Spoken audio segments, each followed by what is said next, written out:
यशोमती मैया के नंद लाला।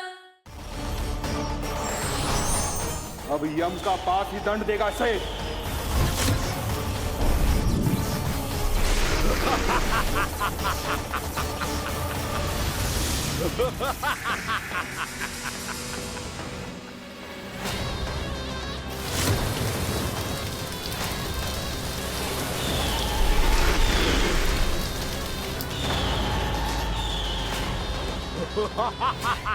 तूने जल की धार को भले ही काट दिया हो दुष्ट, पर हिम में धार नहीं होती। अब मेरी हिम शक्ति तुझे जमाकर नष्ट कर देगी।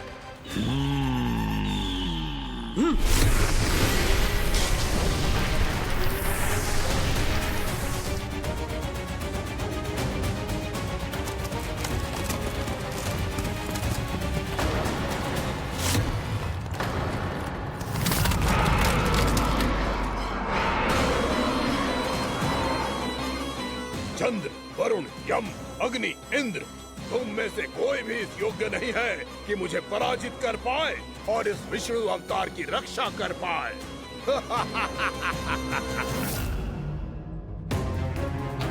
इस असुर को देवता कुछ ना बिगाड़ पा रहे हैं। अब क्या होगा खाना का? बकासुर, मैं अपनी किरणों की ताप से तुझे छल्दी छल्दी कर दूंगा।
पुत्र कार्तिकेय, इस असुर के उदर को फाड़कर अपने पिता के सखा श्री कृष्ण को मुक्त कराओ पुत्र।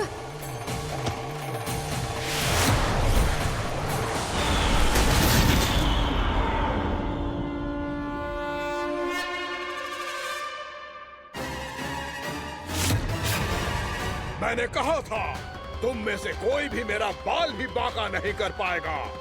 तुम देवताओं का तो सामर्थ्य ही क्या, स्वयं देवों के देव महादेव भी मेरा कुछ नहीं बिगाड़ पाएंगे। कृष्ण को अपने उदर में ही पचा जाऊंगा मैं।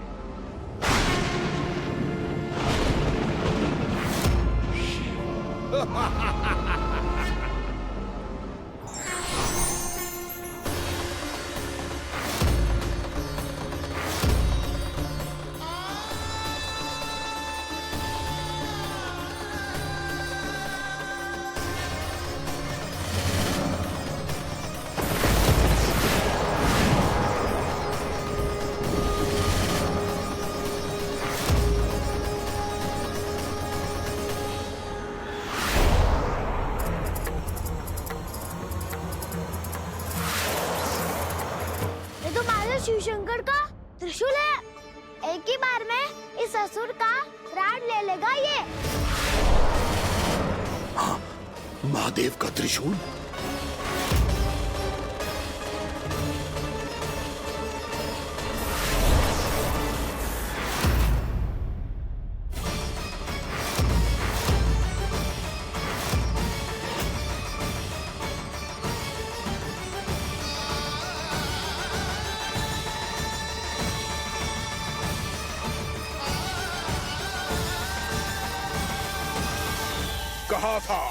कहा था मैंने, स्वयं महादेव भी मेरा कुछ नहीं बिगाड़ सकते।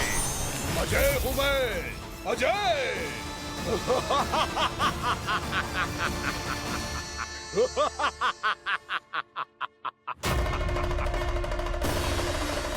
प्रभु, आपके त्रिशूल की महिमा तो अपरंपार है, तो फिर ये ठहर क्यों गया? आपने अपने त्रिशूल को वापस क्यों ले लिया महादेव? इस दुष्ट का संहार क्यों नहीं किया? क्योंकि इसकी मृत्यु मेरे हाथों नहीं, मेरे सखा नारायण के अवतार श्री कृष्ण के हाथों ही होगी, और यही विधि का विधान है। पर पिताजी, श्री कृष्ण तो इस असुर के उदर में फंसे हुए हैं, हम उन्हें मुक्त कैसे कराएंगे? ये उन्हें स्वयं ही मुक्त करेगा पुत्र। श्री कृष्ण अपने अपमान से क्रोधित नहीं होते, पर अपने भक्तों का अपमान वो क्षण भर भी सहन नहीं कर पाते। वकासुर यही भूल कर रहा है, हम सबका निरंतर अपमान करके वो उन्हें क्रोध दिला रहा है। वो ये नहीं जानता कि शीघ्र ही उन्हें अपने उदर में रख पाना उसके लिए असंभव हो जाएगा।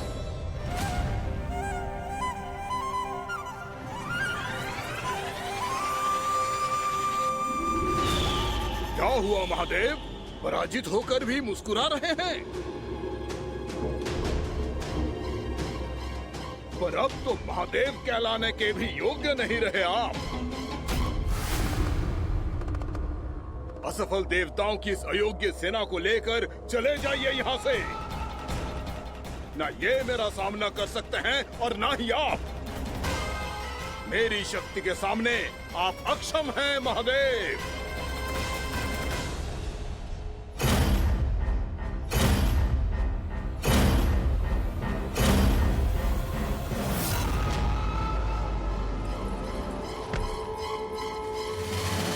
सुधा, जिस दुष्ट ने मेरे लल्ला को निगलो है ना, भीतर से जलेगो, छटपटाएगो, पीड़ा से कराएगो।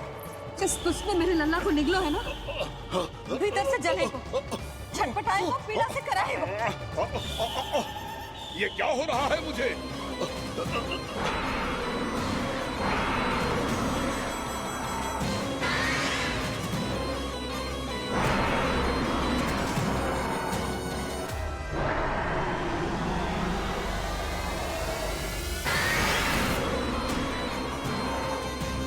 मुझे ऐसा क्यों लग रहा है जैसे भीतर से जल रहा हूं मैं? ये क्या हो रहा है मुझे?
हे प्रभु, मैंने ऐसे कौन से कुकर्म किए थे कि मुझे ऐसी मृत्यु प्राप्त हुई?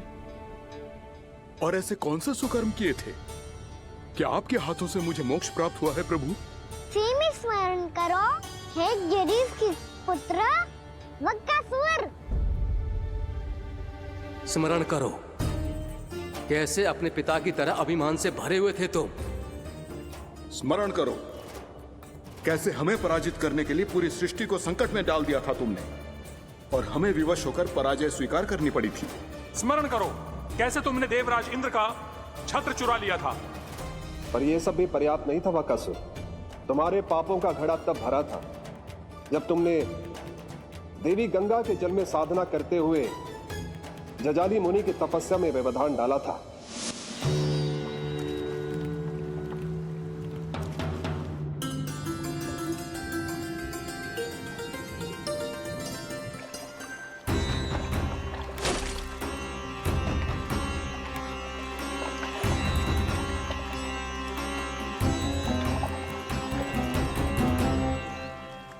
रुक क्यों गए चालक? नौका को आगे की ओर ले चलो। आगे बढ़ना उचित नहीं होगा महाराज। यहाँ से कुछ ही दूरी पर जालजली मुनि तपस्या कर रहे हैं। तो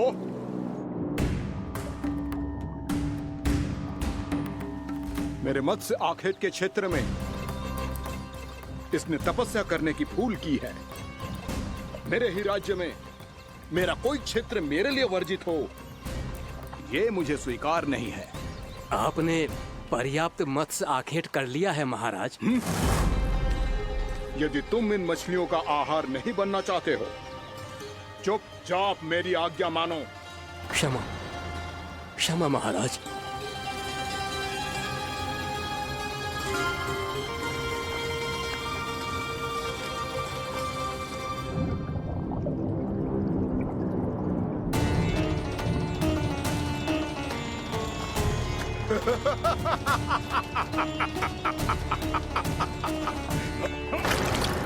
मुनिवर, रक्षा कीजिए, रक्षा कीजिए मुनिवर।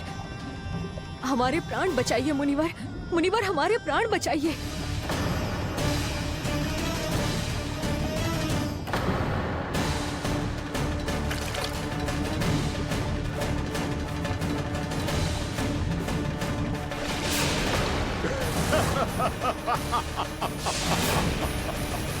ठहर जाओ असुरराज। इन मछलियों को हानि ना पहुंचाओ। क्यों मुनि? अब मछलियां पकड़ने के लिए मुझे तुमसे आज्ञा लेनी पड़ेगी। तुमने तपस्या करने से पहले किससे आज्ञा ली थी? माँ गंगा से। इस जल में रहने वाली सभी मछलियों से इस उपकार के बदले इन सभी मछलियों को रक्षा करने का वचन दिया था। इसीलिए असुरराज, मैं शांति से कह रहा हूं, इस स्थान को अशुद्ध ना करो। चुपचाप यहां से चले जाओ, नहीं तो इसका परिणाम अच्छा नहीं होगा।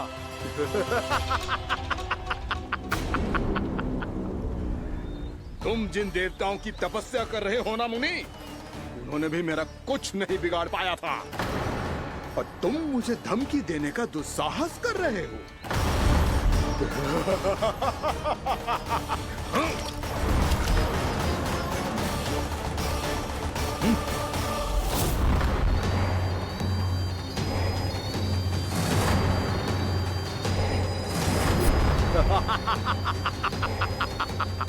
मूर्ख, विचारों से तो तू राक्षस है ही, और स्वभाव से उस बगुले की तरह है जो भूख ना होने पर भी उन निर्दोष मछलियों को आहार बनाता रहता है। इसलिए अभी इसी क्षण से तू वकुला का जीवन जिएगा। ये मेरा श्राप है, ये मेरा श्राप है।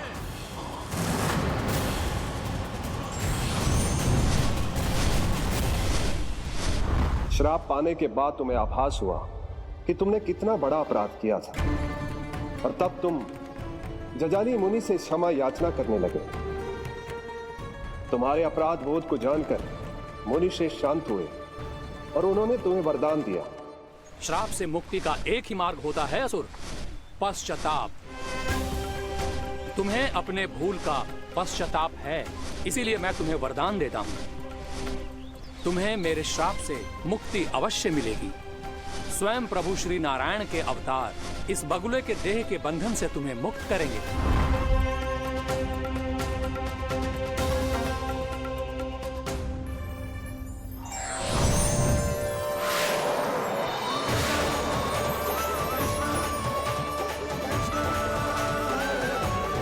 प्रणाम स्वीकार करें प्रभु।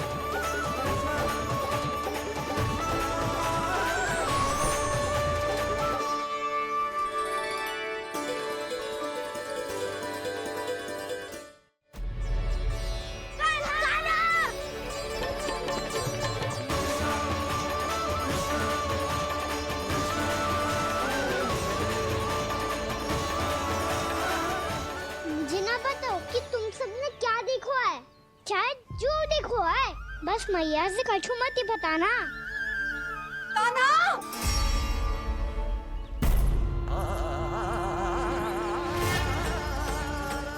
कान्हा! मेरा लल्ला!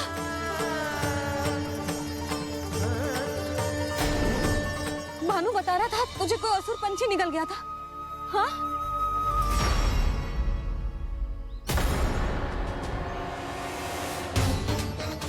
हे नारायण, ये क्या है?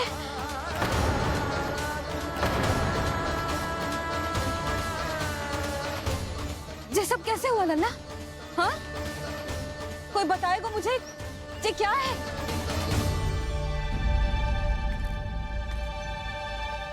श्रीधामा, मधुमंगल, चिची को सब कुछ बता दो। ये असुर पक्षी मुझे निगलने वाला था रानी भाभी, तभी अंतिम क्षण में कान्हा ने आके मुझे बचा लियो। और ये असुर पक्षी ने कही कि यह है वृंदावन का राजकुमार नंदराज का लल्ला, इसके होते कोई भी वृंदावन वासियों को हानि ना पहुंचा सकते। रानी भाभी, कान्हा ने अपने प्राणों की चिंता ना करी और इस क्रूर राक्षस से भिड़ गयो और इस राक्षस पक्षी ने इसे निगल लियो। इतना पर्याप्त है भोला काका, सब कुछ बताने की आवश्यकता नहीं है।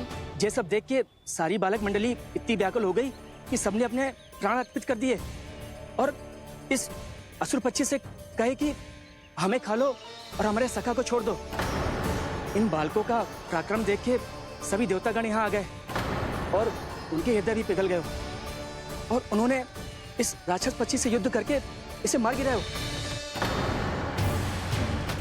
देवताओं के राजा इंद्र के वज्र का प्रहार तो मैंने अपनी आंखों से देखा है ताई जी।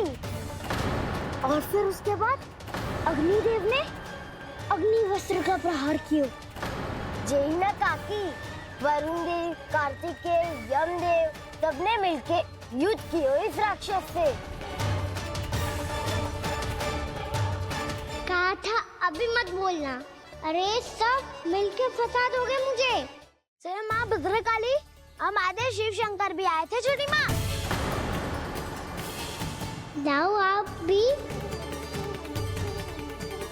बाबा साईता, मुझे लगता है कि ये कान्हा भी इन्हीं देवताओं में से एक है। संभव तो है चीची, स्मरण है पूतना और तृणावर्त के आक्रमण के समय भी ऐसा ही हुआ था। सभी राक्षस मारे गए थे पर अपने कान्हा को एक खरोच तक न आई थी। हाँ जीजी, मुझे लगता था कि श्री नारायण की विशेष कृपा है हमारे कान्हा पे, पर अब तो देख के लग रहा है कि हमारा कान्हा ही स्वयं श्री नारायण है। या फिर उनका अवतार है ये। अरे बस करो तुम सब, ऐसा कछु ना है। अरे जितनी बात सुनी है उससे तो यही लग रहा है कि कान्हा देवताओं और असुरों की युद्ध के बीच में फंस गया था, उसका इस सब से कोई लेना देना ना है। तो फिर इसके तन पे एक भी खरोच क्यों ना आया नंदराज? हाँ,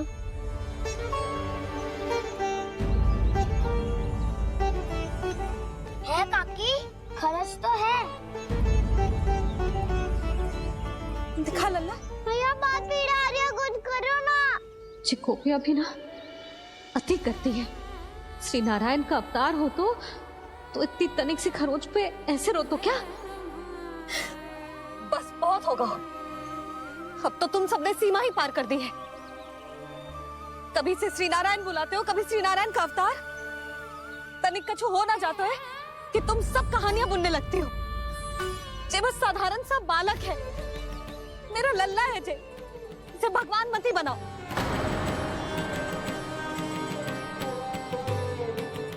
और तू, क्या आवश्यकता थी तुझे यहाँ आने की?